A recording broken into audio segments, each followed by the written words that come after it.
Hello, c'est Mariama, bienvenue sur Mom You Rock.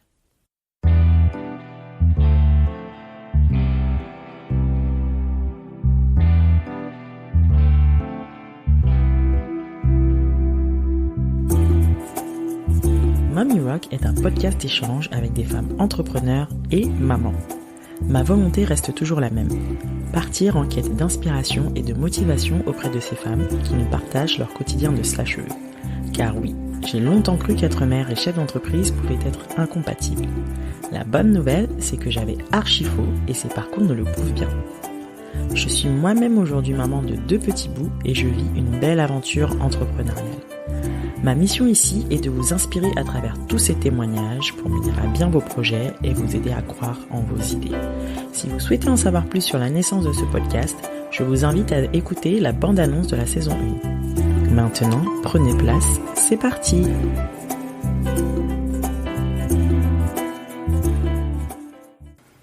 Hello, j'espère que vous allez bien et que vous êtes prêtes pour votre petite dose de motivation du jour. Pour rappel, je continue toujours à diffuser vos petits instants feel good les lundis et vendredis, et je dois avouer que je me régale. Merci à toutes celles qui ont déjà participé. Vous aussi, vous avez la possibilité de passer votre message à la communauté des mompreneurs. Vous avez juste à m'envoyer un audio sur ma boîte email mariama@momurock.fr.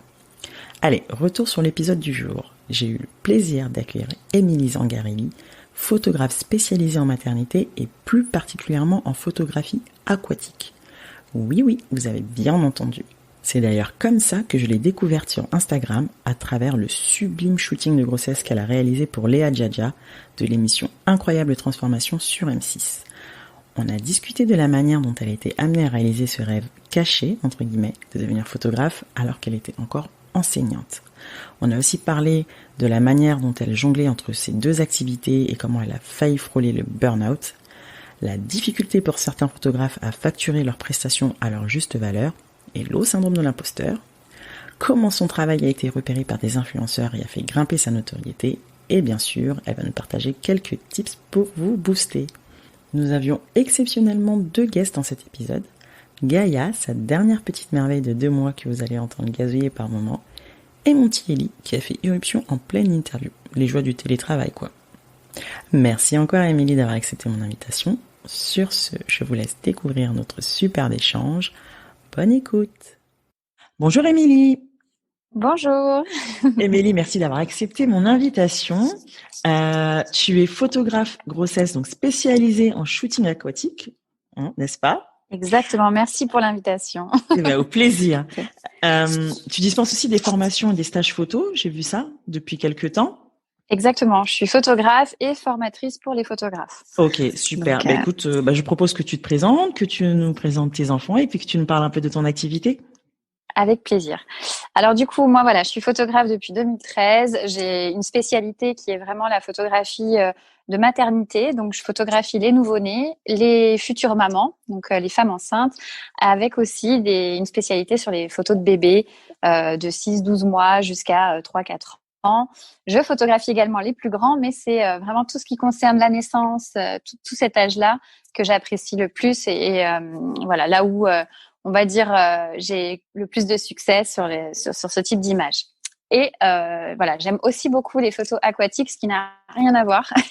C'est un autre univers, mais je l'associe aussi à la maternité parce que ça m'arrive de photographier des femmes enceintes sous l'eau. Mais voilà, j'adore la photographie subaquatique avec en piscine ou en milieu naturel. D'accord. Alors, du coup, tu es maman toi-même de 3 enfants, donc Andrea, Julia et Gaïa. Quel âge ont-ils ? C'est ça, c'est la famille Léa. C'est ça. Alors, j'ai mon grand Andrea qui a 7 ans, Julia qui a 4 ans et Gaïa qui est dans mes bras. C'est pour ça qu'on entend des petits gazouillis. Oui. Voilà. Donc, Gaïa, elle a 2 mois. J'ai accouché fin août. D'accord. Voilà, la petite dernière. Super. Du coup, présente-nous un peu ton parcours. Comment tu en es arrivée à la photographie ?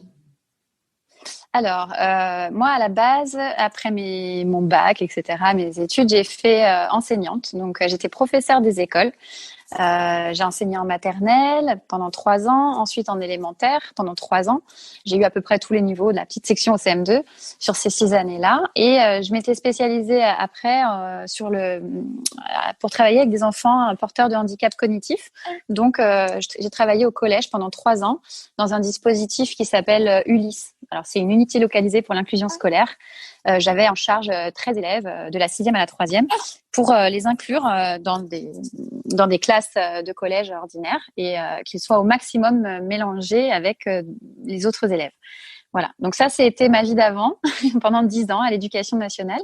D'accord. Et quand j'ai eu mon premier enfant, donc il y a 7 ans, j'ai en parallèle développé une activité de photographe. Donc je cumulais les 2 emplois et c'était très compliqué de faire ma vie de famille. Je devenais maman, je continuais mon travail d'enseignante et je démarrais la photographie puisque j'ai découvert ça en ayant mes enfants en fait. Voilà. Quand j'ai eu mon premier, j'ai demandé sur la liste de naissance un appareil photo parce que j'avais cette envie de faire de très jolies photos de mes enfants.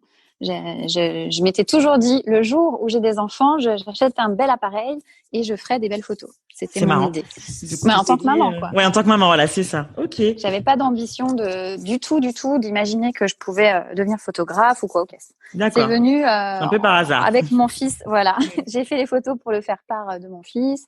Ma sœur, je viens d'une famille nombreuse. On est 4. Je suis la petite dernière et mes sœurs ont accouché à peu près après moi. On a eu plein d'enfants en même temps. Ouais.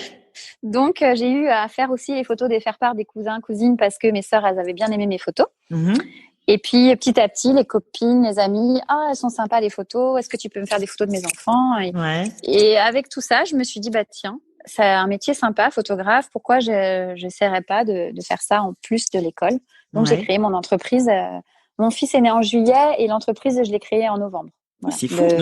2013. Et donc, tu n'avais aucune expérience en photographie avant ? Non. Alors, je suis complètement autodidacte dans la photographie. Pour les premières années, en tout cas, voilà, je me suis formée sur le tas en photographiant beaucoup d'amis, des bébés autour de moi et en regardant pas mal de tutos sur Internet parce que dans les pays étrangers, la photographie naissance, grossesse, elle était déjà très répandue dans le style que je fais moi actuellement, qui est plutôt nouveau pour la France. Ouais. C'est vrai qu'elles sont originales, c'est pas le même style, hein. Effectivement. Ça a toujours existé, les photographies de naissance en maternité ou le photographe du coin de rue qui fait aussi des photos un peu de bébés tout nus, tout ça, ça existe. Mais c'était pas un business, on va dire, développé comme aujourd'hui où c'est devenu normal de se photographier enceinte.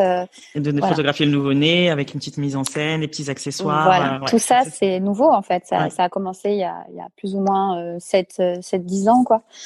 Donc, je fais partie un peu des premières photographes en France à avoir fait cette activité et aujourd'hui, on est très, très nombreuses. Ouais, c'est super. Et du coup, naturellement, tu t'es dirigée vers la photographie grossesse, naissance.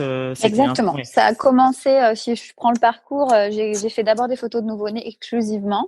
Ensuite, les femmes enceintes. L'idée m'est venue. Et puis ensuite, les bébés, parce que ceux que j'avais photographiés à la naissance ont grandi.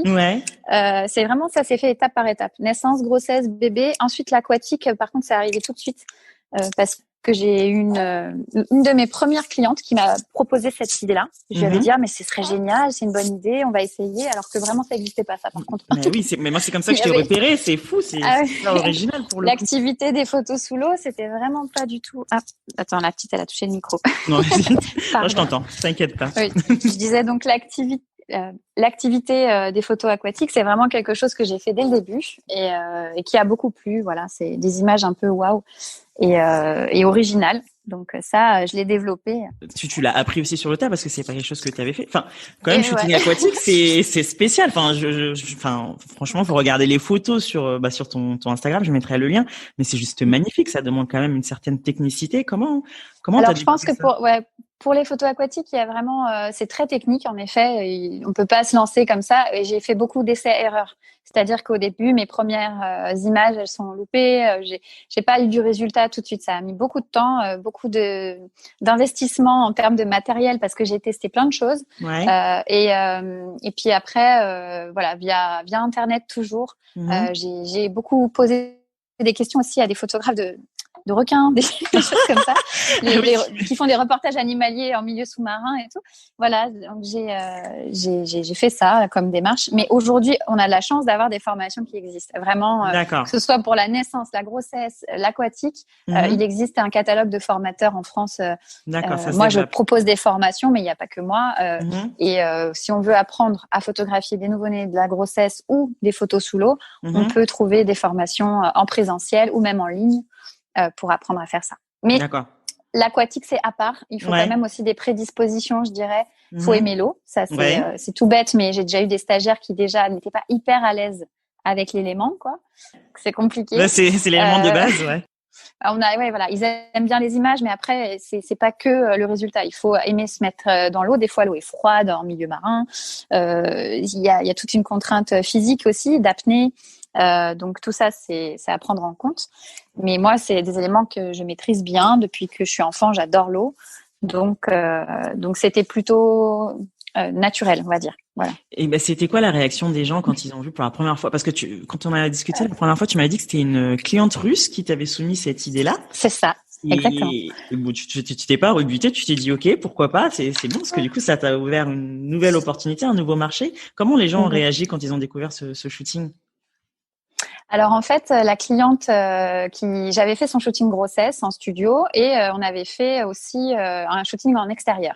Et elle était vraiment fan de photos. Elle me montrait plein d'inspirations de photographes américains et tout. Et elle m'a montré une image d'une femme enceinte sous l'eau avec des talons aiguilles. Et elle me dit voilà, j'ai trouvé ça sur internet. Qu'est-ce que t'en penses et tout. Et je trouvais que la photo était incroyable. Je n'ai pas le nom du photographe en tête parce que il n'est pas connu. C'était vraiment, elle avait trouvé ça sur Google. Et je lui ai dit vas-y, on essaye. Alors je vais pas te facturer une presta parce que je sais pas si je vais y arriver, mais vas-y, on essaye de faire ça. Et donc c'était il y a 7 ans. Et on avait été à l'ouverture un dimanche matin à Aqua Boulevard à Paris parce que il fallait trouver une piscine qui accepte de faire des photos, voilà, et parce que c'est interdit dans les piscines municipales d'avoir un appareil photo. Et puis il fallait qu'il n'y ait pas de bonnet. Je lui disais, il faut que tu aies les cheveux lâchés. Et à Aqua Boulevard, on peut amener son appareil photo et on peut avoir pas de bonnet. Mais par contre, il y avait plein de nageurs, il fallait pas les photographier, donc j'étais à l'ouverture. Et c'était une catastrophe parce que il y avait trop de monde en fait et l'eau était pas très claire. Il y a plein de notions comme ça. La pureté de l'eau est importante. Si les gens y mettent de la crème solaire, ça va troubler, donc c'est pas très sympa pour les images. Quand même. Voilà.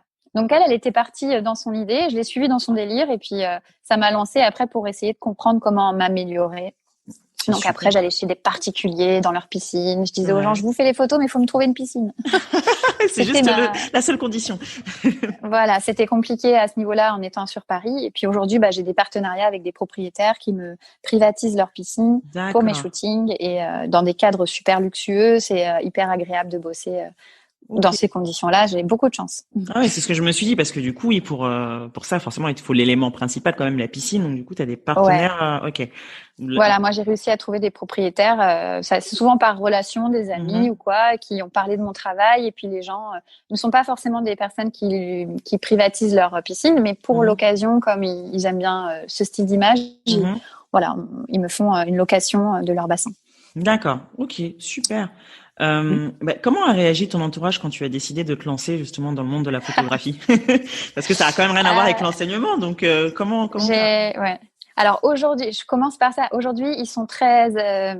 Mon mari, par exemple, est à fond il m'aide beaucoup à développer mon entreprise avec plein de conseils. Il est très motivé pour moi. Mais par contre, à l'origine, j'étais vraiment seule parce que j'étais enseignante, donc fonctionnaire. Pour mes parents, c'était tout tracé, on va dire. Leur fille, elle était. C'est parfait, quoi.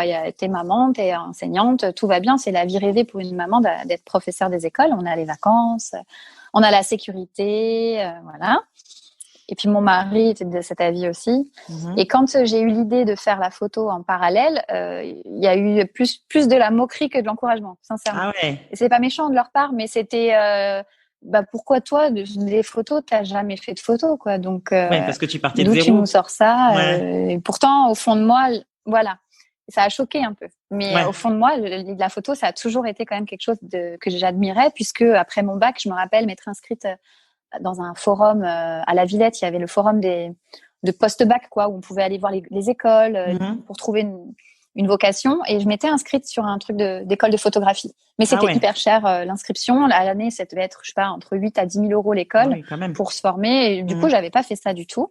Mais l'idée était là au fond de moi, je pense, de vivre de la photo. C'était un rêve caché. Ouais, c'est pas venu de nulle part, quoi. Non, non. Depuis l'adolescence, j'avais toujours un petit appareil photo sur moi, mais pas de vrai matériel. Et je faisais des photos à chaque vacances, à chaque fête de famille. Je faisais des albums. Voilà, l'image a toujours une importance pour moi, mais j'étais pas formée à ce métier. Je pensais même pas que c'était possible que je puisse en vivre, parce qu'il fallait des investissements de départ importants. Un appareil photo, ça coûte cher. Et puis après, tout ce qu'il y a autour aussi. Le studio, toutes ces choses-là. Et moi, j'ai construit ça très lentement, en fait, depuis 7 ans. Chaque investissement, en fait, venait de ce que j'avais gagné des shootings d'avant. J'ai toujours réinvesti ce que je gagnais petit à petit. J'ai pas pris un prêt pour me lancer. Il y a des photographes qui ont l'opportunité de pouvoir, par exemple, emprunter pour lancer l'activité. Et puis, moi, ça, j'ai pas fait dans ce sens-là.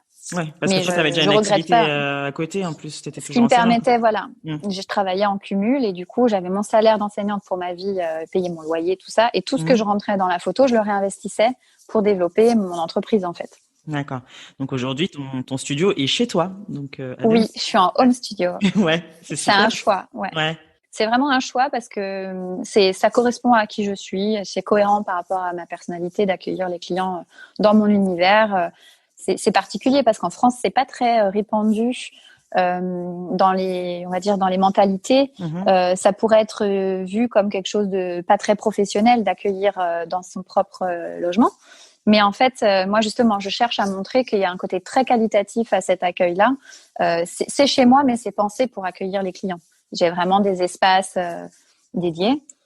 Et puis ça correspond, je te dis, à ma personnalité parce que j'adore recevoir du monde. Je suis quelqu'un de très ouvert. Je parle beaucoup de moi facilement.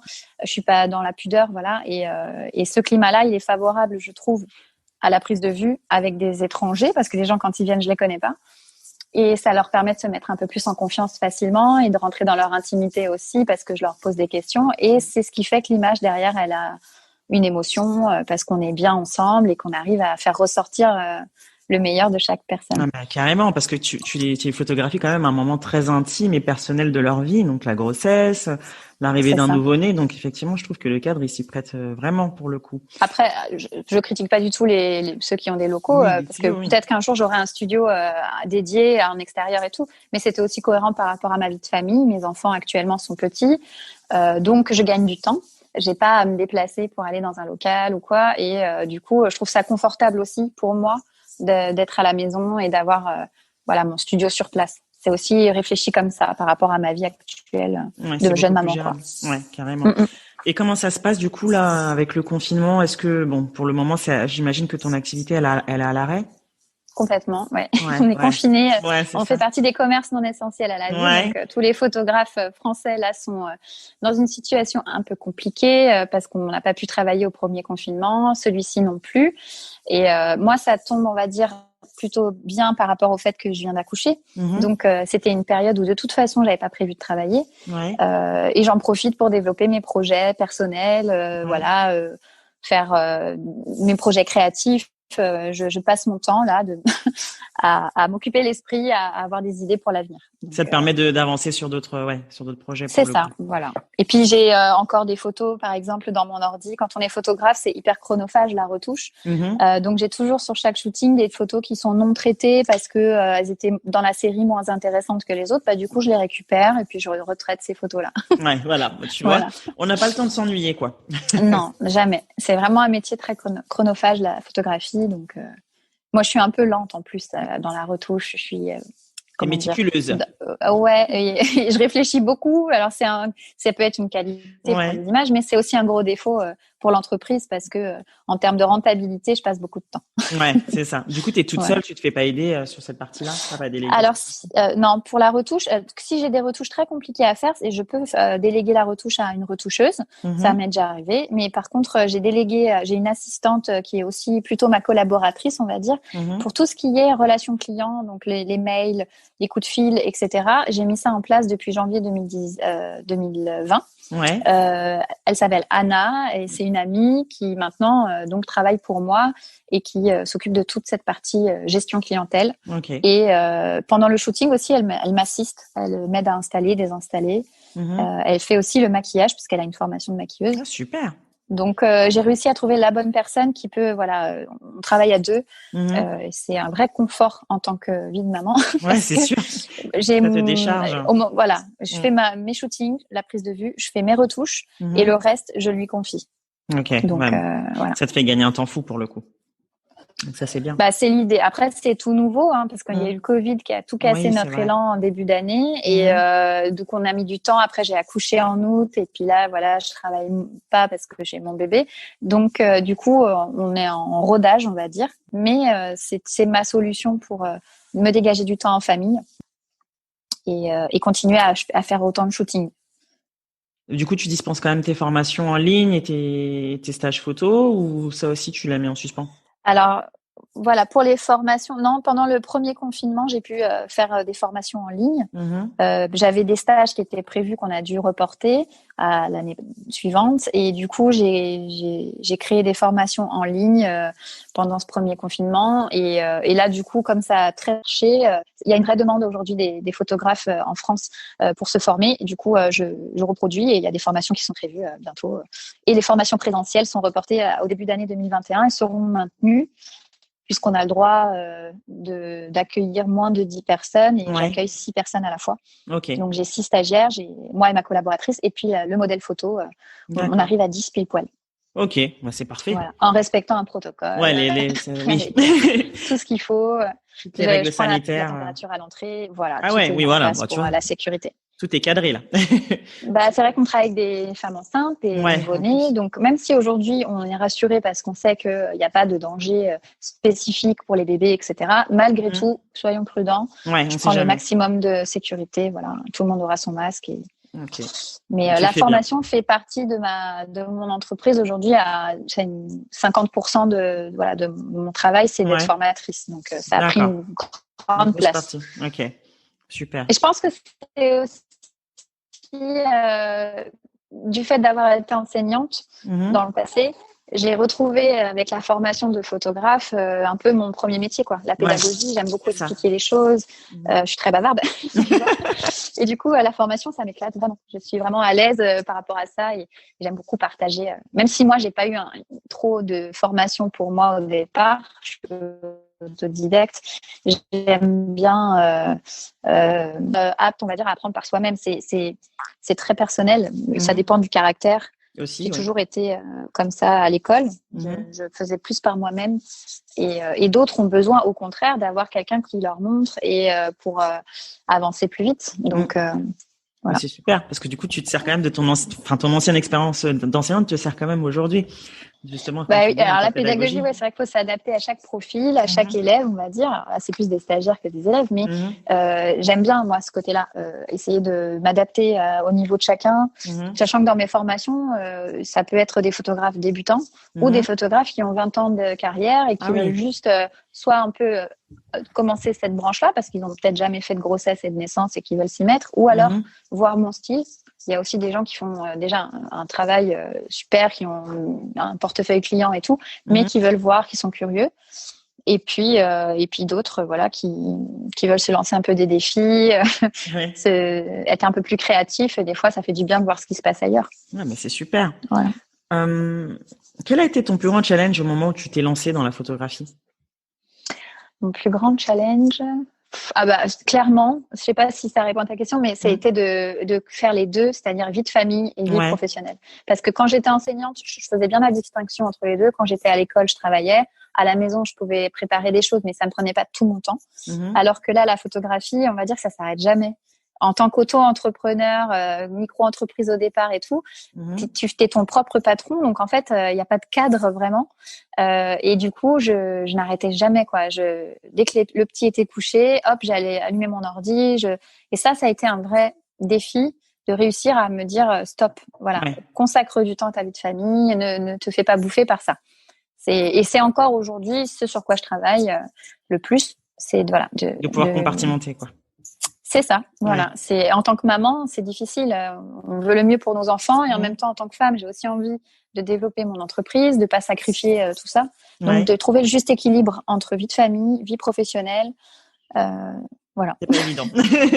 C'est pas C'est évident. mon plus grand enjeu à ce jour. Ouais. Et alors, comment Voilà. tu fais, enfin, tes tes petits pas pour atteindre cet objectif? Il y a déjà le fait d'avoir pris une assistante là, d'avoir ça c'est une première chose. Ça a un vrai coût pour moi au niveau de mon entreprise, mais par contre je sais pourquoi je le fais pour me dégager du temps.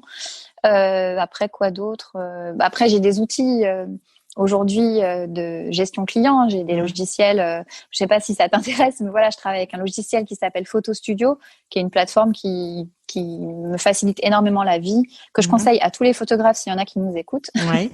Photo Studio, c'est génial quoi. Je fais mes factures, mes devis, mon planning, tout est paramétré par ce logiciel que je partage avec mon assistante. Après, j'ai beaucoup appris grâce aux autres photographes autour de moi aussi. On est une vraie communauté.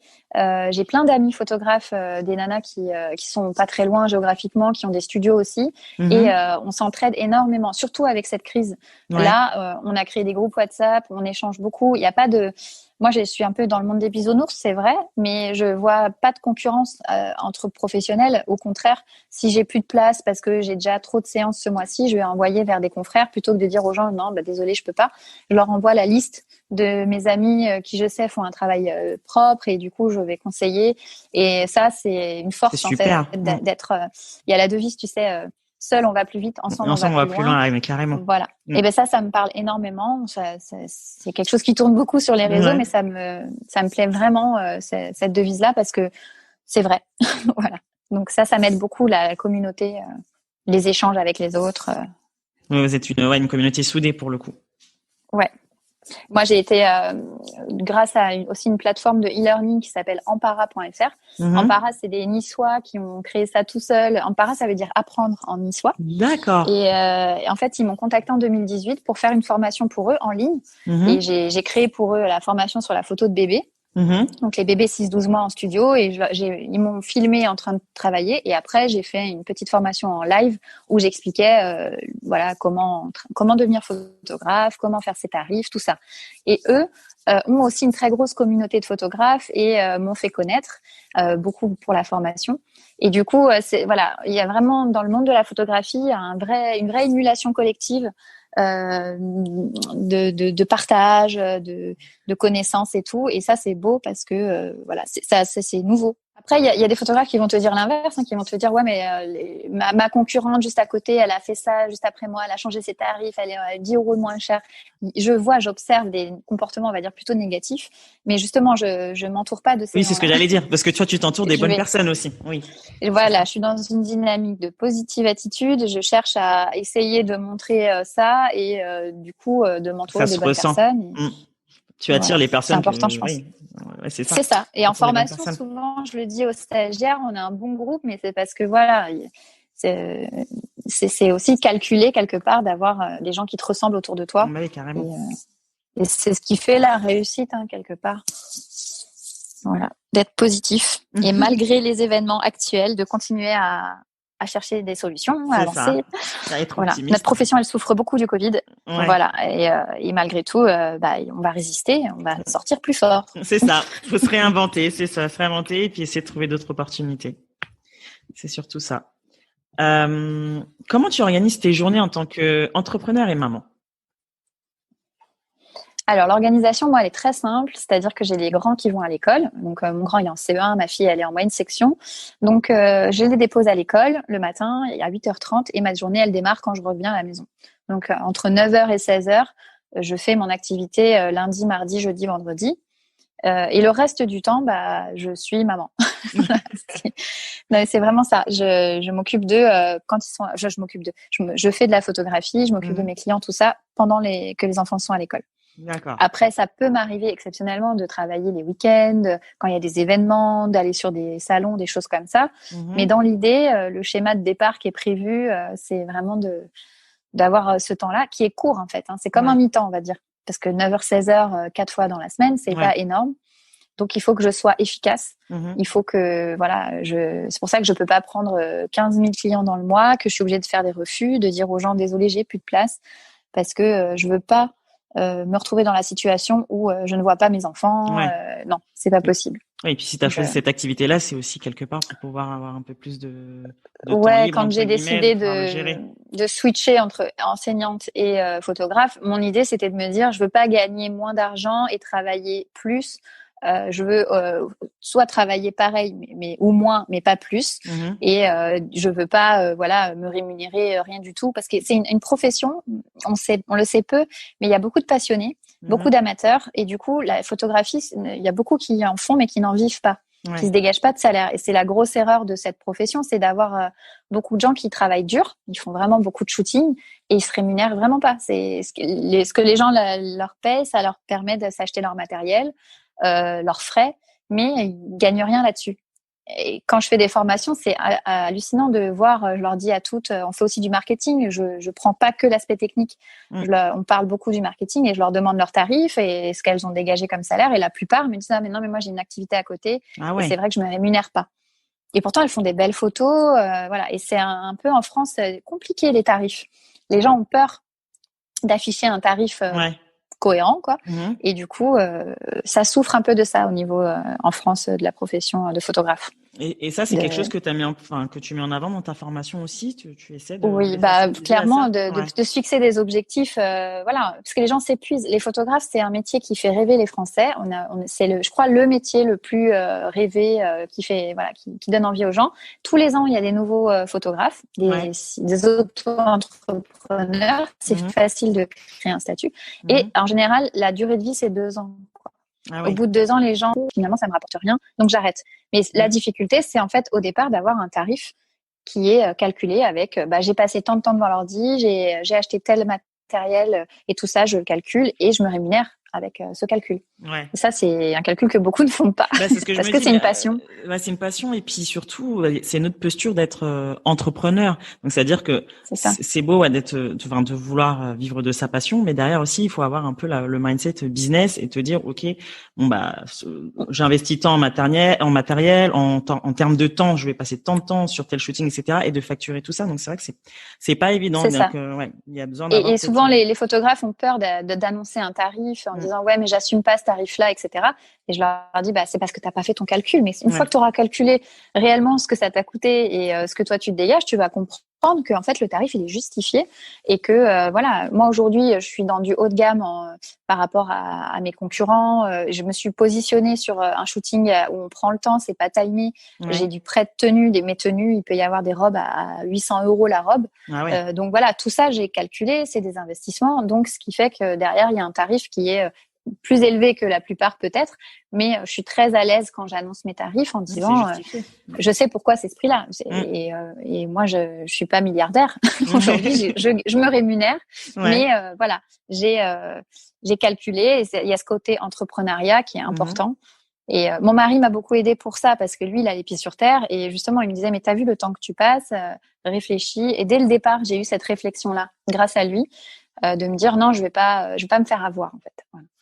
Je veux faire des belles photos, ça me fait rêver de faire ce métier, mais il faut quand même que j'ai les pieds sur terre et que exactement, il y a un loyer à payer, donc carrément. Voilà. Et c'est possible, voilà, c'est possible quand on veut, on peut. Et après ça demande, j'ai beaucoup travaillé, mais il y a tous les gens que je rencontre qui sont passionnés sont des travailleurs. Il y a beaucoup de c'est souvent des mamans d'ailleurs. La plupart des photographes dans ce domaine-là, je parle. Dans le grossesse, maternité. C'est 95% des femmes. Qui est différente aussi. Et comment tu occupes ton temps libre avec tes enfants? Alors, j'allais dire la télé. J'essaye vraiment de limiter parce que je suis pas pour les écrans et voilà. Mais le temps libre, j'ai la chance d'avoir une maison avec un grand jardin et on fait des balades, etc. Mes enfants font pas mal d'activités sportives, mais là tout est annulé. Donc on fait des zooms pour la danse et tout. Ouais, j'ai ça aussi avec le cours de musique. C'est pas la même dynamique, mais bon, on fait comme on peut. Voilà. Mais moi, voilà, je suis une maman qui met toujours la musique à la maison. Il y a très très souvent de la musique, on danse beaucoup. C'est un peu le bazar chez moi. C'est vrai que sur les vidéos, sur les réseaux, les gens me disent souvent ta maison, c'est sympa et tout. Mais c'est un peu une arnaque parce qu'en vérité, ma maison n'est jamais vraiment rangée. Est-ce qu'elle l'est vraiment avec Voilà. des enfants à la maison? Franchement, moi, je me Bah, tue c'est à la ça, en fait. tâche, mais bon, souvent, les 5 minutes après, bon, bah, c'est comme si tu avais rien fait, quoi. Donc, au bout d'un Moi, je moment, suis très laxiste, en fait. ouais, Avec les enfants, je suis pas du tout autoritaire. Et du coup, c'est vrai qu'ils le savent, ils l'ont bien compris. ils en Ils profitent. en mettent partout. Voilà, la pâte à modeler, la peinture. J'adore faire de la peinture avec ma fille. Donc, dès qu'il y a un carton, tu sais, quand je me fais livrer quelque chose, je mets le carton de côté parce que je sais qu'on va le peindre, on va faire quelque chose avec. Ouais, bah, c'est super. Voilà, beaucoup d'activités manuelles. Et voilà. Et sportive aussi parce je suis beaucoup sur l'extérieur avec les petits. Dès qu'on peut, on va jouer dehors. Ok, super. Et avec le papa, est-ce que tu trouves du temps en couple? C'est vrai que bon, là, en plus, La tu viens question. d'accoucher, donc ça doit Bah là, pas on est être en plein dans évident. le sujet. Ouais, c'est vrai que, Ouais. alors, mon mari, il a une activité qui est très prenante. Lui, il voyage pas mal pour son travail et du coup, il est très peu présent sur des périodes de l'année. C'est vraiment Mhm. variable, mais il peut partir, par exemple, 15 jours à l'étranger, revenir Ouais. et repartir 10 jours. Voilà. Ah ouais, Là, quand d'accord. j'ai accouché, typiquement, il a été beaucoup absent parce que il y a eu le Covid qui l'a confiné. Oui, ce que Il y j'allais avait dire, même plus avec le d'avions. confinement, il bouge quand même, Voilà. du coup? Enfin, Bah, là, en ce pendant tout moment? le confinement, il était là. Et moi Ouais. aussi. Donc, en fait, on a vécu un confinement. C'était génial. Enfin, Ouais. génial. C'est horrible de dire ça. Ouais. Mais au moins, vous étiez Mais tous ensemble et vous passiez du on temps a ensemble. vécu, je trouve que les enfants se sont rapprochés. Mon Mhm. grand et ma grande, voilà, ils ont 3 ans d'écart et ils ont beaucoup joué ensemble. Ils avaient des Ouais. fous rires, chose qu'ils avaient jamais eu vraiment avant. Et moi, avec mon mari, je m'étais dit au début du confinement, mais oui, comment on va faire pour se supporter comme ça, sans rien faire. J'avais Ouais. peur sincèrement parce que moi, Mhm. je suis très indépendante et lui aussi. Mhm. Et finalement, non, pas du tout. Ça a été super ce confinement. Ça nous a fait beaucoup de bien à tous les quatre. Il n'y avait pas encore la cinquième. Mhm. Et là, bah, depuis que j'ai accouché, c'est vrai qu'il travaille énormément. Donc, avant que la petite arrive, on arrivait à se faire vraiment du temps pour nous parce que j'ai le système de la babysitter. Ça, c'est vraiment, je conseille à toutes les jeunes mamans très rapidement de trouver une super babysitter et comme ça, tu peux aller au resto, tu peux te faire vraiment des soirées en amoureux. Ouais. Et ça, c'était une habitude, on va dire qu'une fois dans le mois minimum, on se faisait ça. Et Super. puis voilà, des petits week-ends aussi de 2-3 jours de temps en temps. On s'était Mhm. vraiment lancé là-dessus après notre premier enfant en se disant, Ouais. entre guillemets, hein, on s'oblige Ouais. à se consacrer au Non, mais il moins faut un le prendre, week-end ce tous les temps. 3 mois. Mm. Mais c'est important parce que le couple, il souffre beaucoup avec l'arrivée d'un enfant. Clairement, on est accaparé, on dort moins, on est fatigué. Moi, je suis pas quelqu'un de féminine du tout, du tout. Mais alors, avec l'arrivée des enfants, c'était pire que tout, quoi. Voilà, j'étais très exclusive avec l'allaitement. J'allaite toujours là ma fille. J'ai allaité 1 an la deuxième. Et l'allaitement, bah, c'est le cododo, c'est tout ça. Donc ça, c'est vrai que ça met des freins à la vie de couple. Voilà. Lui, là, il est patient. Il sait que j'ai la petite qui est arrivée il y a pas longtemps. Il s'en occupe beaucoup dès qu'il peut. C'est un papa très investi et il est super là-dessus. Je peux rien lui reprocher. C'est Mhm. vraiment Bah, c'est super. un mari exceptionnel. Ah, Mm, mm. voilà, là, c'est génial. Que demander de plus? On s'est mariés il y a pas longtemps. C'est peut-être pour ça. Bon, C'est ça vrai? fait 10 ans qu'on est ensemble. Ouais. C'est notre troisième enfant, mais on s'est mariés l'été dernier. Oh, Donc, super. voilà. Enfin, pas cet été-là, hein, le Oui, 2019, c'est parce que là, 2019. ça aurait Oui, été ça la aurait été cata. chaud. Là, ça aurait été Les compliqué, c'est pauvres. sûr. Ouais. Ouais. Oh là Je là. pense à tous les gens qui devaient se marier cet Ben été et oui. on Ouais. s'est Et dit, là, c'est mais encore, c'est tellement d'investissement un mariage. c'est clair. Et là, tout est reporté. Et Donc encore, voilà. 2021, ça reste incertain, quoi. Donc, c'est clair que petite Ouais, pensée ouais. à eux. Euh, bah, du coup, on en a parlé un petit peu, hein, au travers de ton parcours. Comment on conjugue, selon toi, ambition professionnelle et maternité? Alors pour moi, c'est pas un frein d'avoir un enfant alors qu'on a une ambition professionnelle ou voilà des idées. Mmh. Mais clairement, genre, c'est comme la devise si on va plus vite ensemble, on va plus loin. Et ben c'est Mmh. pareil. Avec des enfants, on va moins vite. Mais C'est par ça. contre, je pense qu'on est animé par une espèce d'envie de réussir parce Mmh. que pour nos enfants c'est une motivation supplémentaire et du coup moi ça n'a pas été un frein du tout, ça a été voilà une source de motivation de me dire je vais me dépasser pour que mes enfants soient fiers de moi. C'est beaucoup de travail mais c'est un équilibre important, c'est essentiel, je le dis vraiment.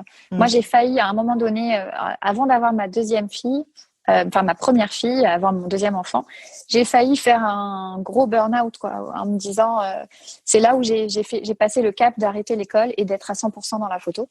Ouais. C'est parce que j'arrivais pas à faire les deux, en fait. J'étais dépassée par le fait d'être demandée pour la Mmh. photo. Ça m'a un peu sauté à la figure. Je Ouais. m'attendais pas à avoir de Parce la que ça demande prenne comme aussi ça. vite. J'avais pas anticipé. Ouais. Et j'avais pas anticipé. Alors mes tarifs n'étaient pas assez chers, clairement. Hein. C'était aussi ça mon erreur, c'était que je pensais ne pas être légitime et du coup, j'osais pas appliquer des tarifs cohérents. Donc c'est plus facile d'avoir plein de clients quand t'es pas cher. Ah bah oui. Et du coup, ça m'a bouffé personnellement, Ouais. même ma vie de couple aussi. Voilà, mon mari me disait mais tu travailles trop, mais t'en fais trop, calme-toi, etc. Ouais. Et voilà. Et aujourd'hui, cette expérience-là, un peu douloureuse, me fait prendre conscience qu'à chaque fois, je dis ah non, ça je peux pas accepter. Tu sais maintenant dire non, quoi. Voilà. Ouais, c'est ça. Ma priorité, c'est mes enfants. Je l'ai dit il y a pas longtemps dans un live Facebook là. On m'interviewait et j'expliquais que dans 20 ans, mon client se souviendra pas de moi, il se souviendra de ses photos. C'est important qu'il ait des beaux souvenirs, mais par contre, voilà, la relation professionnelle que j'ai avec lui, elle sera terminée. Alors que mes enfants, dans 20 ans, je serai toujours leur mère, je serai toujours là. Donc, quitte à passer du temps, je donnerai toujours la priorité aux petits toute ma vie et à mon mari aussi, plutôt qu'au reste. Ouais, donc, c'est super. C'est un bon moyen d'avoir les pieds sur terre là, cette petite réflexion. Bah, c'est important. C'est vrai que ça va très vite à se faire dépasser. C'est très vicieux quand on est passionné. Donc, et j'ai grandi moi dans une famille où ma mère était très très maternelle, 4 enfants. Là, elle a toujours travaillé même avec 4 enfants, mais elle était infirmière et du coup, voilà, elle a toujours été quand même présente pour nous. Ouais. Elle a toujours travaillé, même.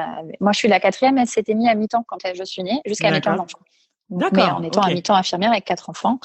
Et voilà. Et aujourd'hui, c'est une super grand-mère. Ouais, comblée, là. Elle a plein de petits-enfants, du coup. Ouais, c'est super.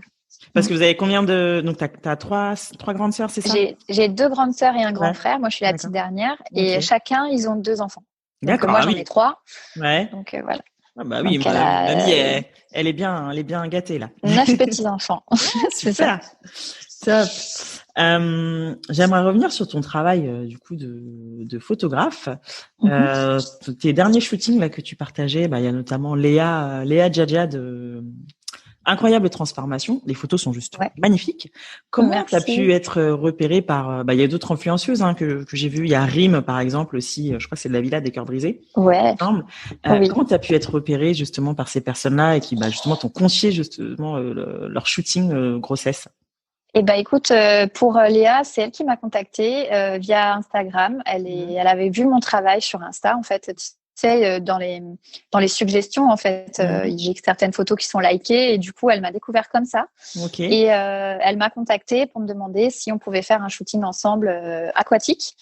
Et du coup on a fait le shooting comme ça. Ça c'est venu d'elle.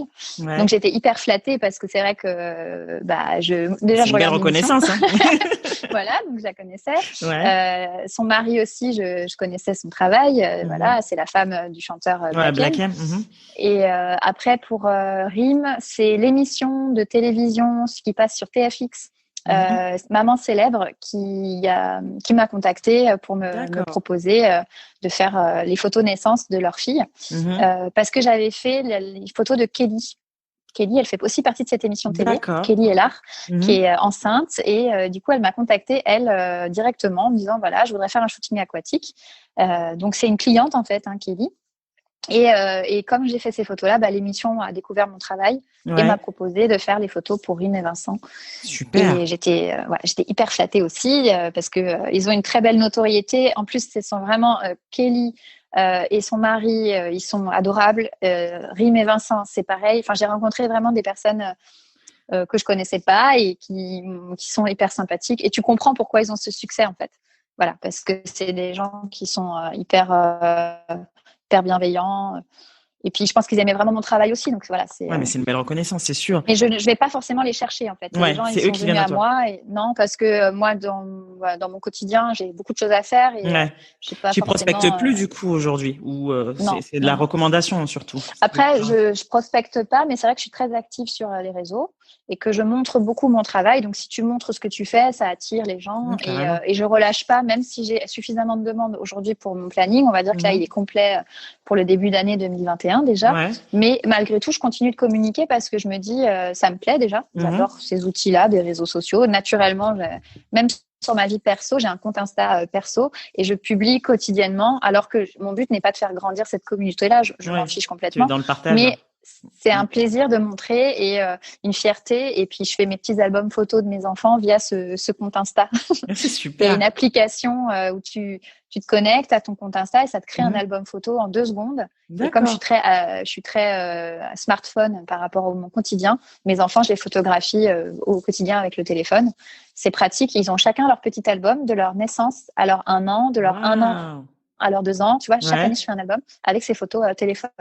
Et c'est quoi le nom de l'appli ? Ça m'intéresse. Alors, t'as Printastic. Printastic. Et du coup, tu te connectes à ton compte Insta et tu as directement l'album qui est fait avec les photos que tu sélectionnes via ton Instagram. Super. Donc ça, je trouve ça génial. Ouais. Ah, mais c'est canon. Donc, chaque enfant a son petit album de chaque année de sa vie avec les photos smartphone. Donc, voilà. C'est différent des albums que je leur fais en tant que photographe, où je leur fais des belles photos studio et tout. Mais c'est un autre souvenir, quoi. Je trouve ça hyper précieux. Bah, canon. Bah, je mettrai ça dans le descriptif de l'épisode pour celles que ça intéresse. Je vais essayer aussi. J'essaierai. Et bah, du coup, quelles sont tes sources d'inspiration et de motivation au quotidien ? Par rapport à la photographie, la photographie ou même la vie de manière générale. Alors c'est vrai que je le dis souvent, c'est important de s'inspirer. On n'invente rien. Enfin moi voilà, j'ai jamais rien inventé. Il y avait d'autres photographes avant moi qui faisaient des photos de femmes enceintes, etc. Donc j'observe beaucoup le travail de photographes à l'étranger. Il y a une photographe qui s'appelle Lola Mélanie que j'adore. Donc je m'inspire beaucoup de son travail. Je suis fan. Hein. Après, il y a vraiment, je m'inspire de plein de photographes de différents univers qui sont peut-être des fois éloignés du mien. Je suis très curieuse en fait, et du coup, c'est vrai que donner des noms comme ça, c'est compliqué, mais voilà, j'aime beaucoup. Je suis très souvent connectée pour aller voir le travail des autres. C'est vrai que j'ai plein de livres sur la photo, j'ai plein de choses comme ça. J'adore la mode aussi, donc je suis des comptes de mannequins, des choses comme ça, pour essayer tout le temps d'avoir des idées nouvelles. Et puis voilà, après je dis souvent aux clientes quand elles viennent au studio, l'idée c'est de s'amuser. Donc moi j'achète des tenues, des fois je sais pas trop où ça va m'amener.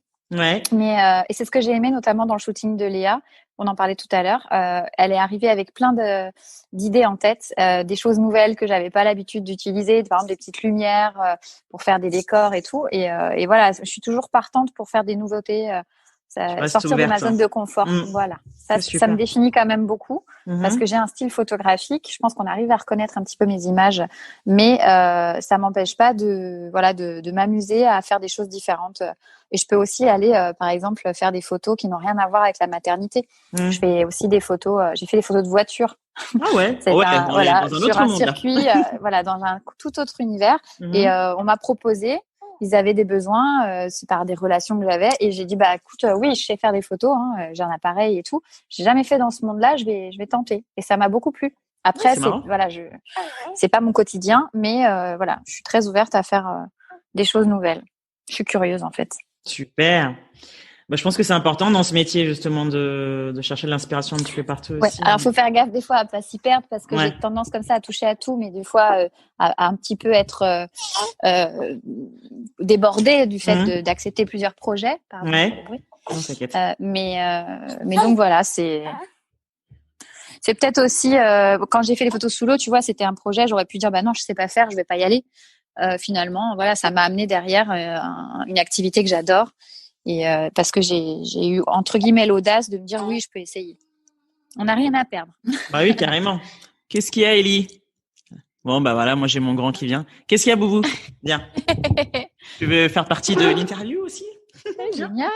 C'est le concept de ton profil aussi. Hein, on jongle joyeusement. Tu viens dire bonjour, regarde, il y a bébé. Coucou, regarde. Regarde. Attends, elle est tombée. Ouais. C'est Gaïa. Regarde, c'est la petite Gaïa. Coucou. Moi, je suis Ellie, qui sort de la sieste, ça se voit.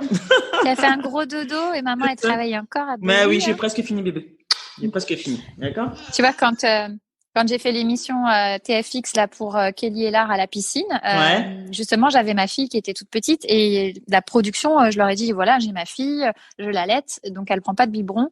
Ils m'ont dit, mais au contraire, c'est très bien d'avoir ta fille avec toi pour montrer que tu peux travailler et avoir ton bébé. C'est ça, on peut allier les deux. Ouais, c'est encourageant. Voilà, la mentalité évolue, exactement. Carrément. Bon, on sait que le contexte n'encourage pas forcément à la création d'entreprise, mais quel conseil tu donnerais à celles qui souhaitent se lancer?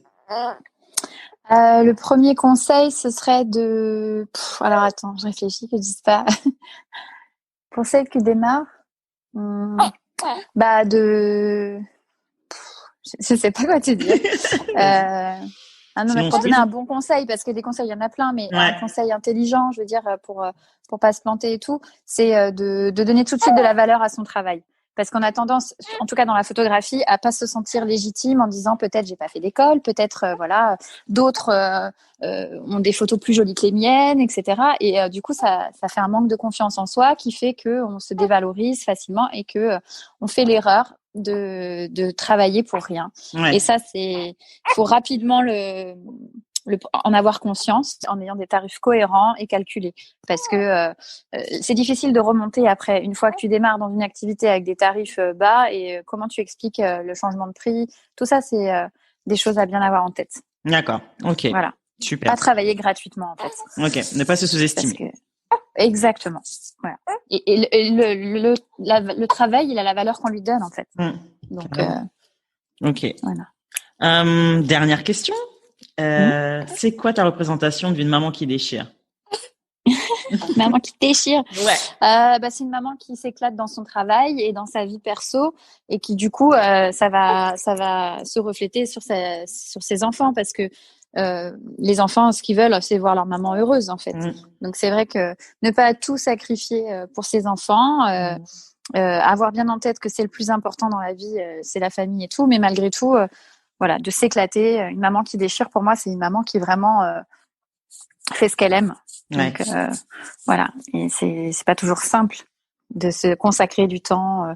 Ça peut être du temps pour soi. Moi, ce qui me plaît aujourd'hui dans ma vie, c'est de faire des belles photos et de développer mon entreprise. C'est ma fierté. Voilà, ça fait partie de mon histoire personnelle d'avoir réussi à créer un truc à moi toute seule. C'est ma fierté. D'autres, ça va être d'aller faire du sport, j'en sais rien, voilà, chacune son truc. Peut-être faire les deux. Moi, aujourd'hui, j'y arrive pas. Aujourd'hui, ce serait mon ambition, tu vois, ce serait de réussir à faire du sport. Ouais. Bon, j'ai petit à petit. J'ai pas réussi.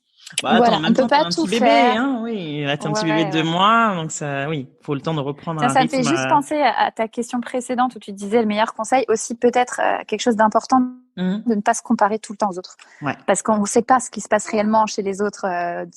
Moi, j'ai des fois des nanas qui se font un peu des films, on va dire, sur le quotidien qu'on peut avoir via les réseaux et tout. Ouais. Alors que derrière, il n'y a pas toujours c'est pas toujours facile. Et ça, les gens ne vont pas le montrer. Ouais. Tu vois, on montre le meilleur, forcément. Voilà. Donc, ceux qui débutent se diront, mais moi, j'ai pas ce résultat-là, j'ai pas ça. Bah, attends, c'est juste que derrière, il y a beaucoup d'années d'expérience, il y a beaucoup de galères aussi, beaucoup de doutes, et ça, on va pas communiquer là-dessus. Tu vois. Effectivement. Donc, on a tendance à cacher un petit peu les galères, oui, c'est vrai. À enjoliver les choses, et c'est ça. Donc, c'est important de se dire, ah non, mais en fait, tout n'est pas si rose, c'est normal, et puis voilà. Il faut du travail, il faut du temps, et surtout de la patience. On n'a rien sans rien, c'est ça, exactement. C'est clair. Super. La valeur travail est essentielle. Super. Merci beaucoup, Émilie. Écoute, vraiment merci à toi de l'invitation. Je suis ravie. C'était un échange super intéressant et franchement, bravo pour ton projet. J'adore. Voilà, merci beaucoup. J'ai découvert et je suis absolument conquise. C'est cool. Merci Émilie. Merci à toi. Merci pour votre écoute. Vous retrouverez toutes les infos dans le descriptif de l'épisode. Si celui-ci vous a plu, n'hésitez pas à en parler et à le partager sur les réseaux. Encore mieux, si vous pouvez lui mettre 5 jolies étoiles sur iTunes ou Apple Podcast pour qu'il soit visible au plus grand nombre, ce serait génial. Pour ne rien rater du podcast, rendez-vous sur Instagram, mommyrockfr. À bientôt!